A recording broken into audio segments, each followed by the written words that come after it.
Haley from the Life Science Centre, and I'm going to show you the answer to a question that has puzzled some of the greatest mathematical minds.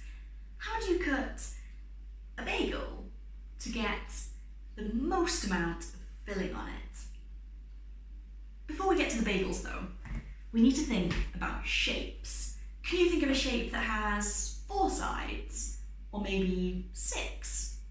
What about a shape that only has 1 side? You've probably seen one on the side of a box or a container.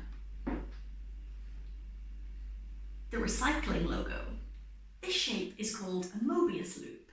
The easiest way to make a Möbius loop is to take a long, thin strip of paper, but instead of just sticking it into a loop like this, before you stick it, you want to put in a half twist. You can draw one continuous line all the way around your loop and get back to where you started. You can do this without ever taking your pen off the paper.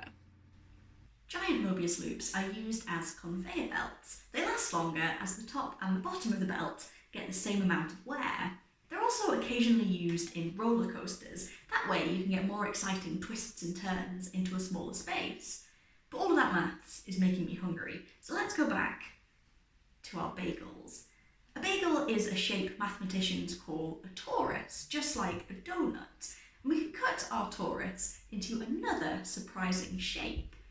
Usually when you cut a bagel, you'll cut 360 degrees around this way, so you get 2 equal halves. But to cut our bagel, we need to cut 360 degrees this way, while also cutting 360 degrees around this way through the hole.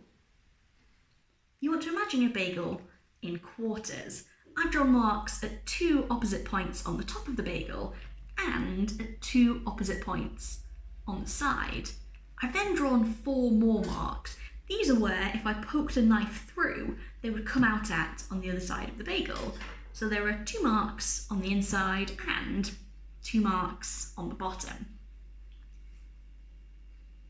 To start cutting, for each cut, you want to move a quarter of the way around the bagel in this direction and a quarter of the way around the bagel in this direction. So for the first cut, we want to start with our knife horizontal and move it to a vertical position a quarter of the way around.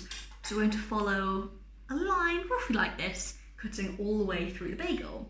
Then we want to move from this mark at the top to this mark inside the bagel, and that gets quite tricky because the bagel gets in the way. So for this cut, it's much easier to turn the bagel over and instead cut from the bottom up. The next cut is very similar to the first one. We're going from horizontal to vertical, and finally again, it's easier to flip the bagel over and cut along this path back round to where we started. This is easiest if you use a long, thin, serrated knife, so make sure you have adult supervision. Remember, for each cut, you want to go 1/4 of the way around the edge of the bagel and 1/4 of the way around the whole of the bagel. For each cut, you want the knife to go from horizontal to vertical or from vertical to horizontal. Before you try to open up the bagel, make sure all of the cuts go all the way through it so it doesn't tear. This is especially important for the cuts in the hole. We made one continuous cut around our bagel, and what we've ended up with is 2 interlocking double twist Möbius loops, kind of like the links of a chain. This is quite tricky. It will take a bit of practice.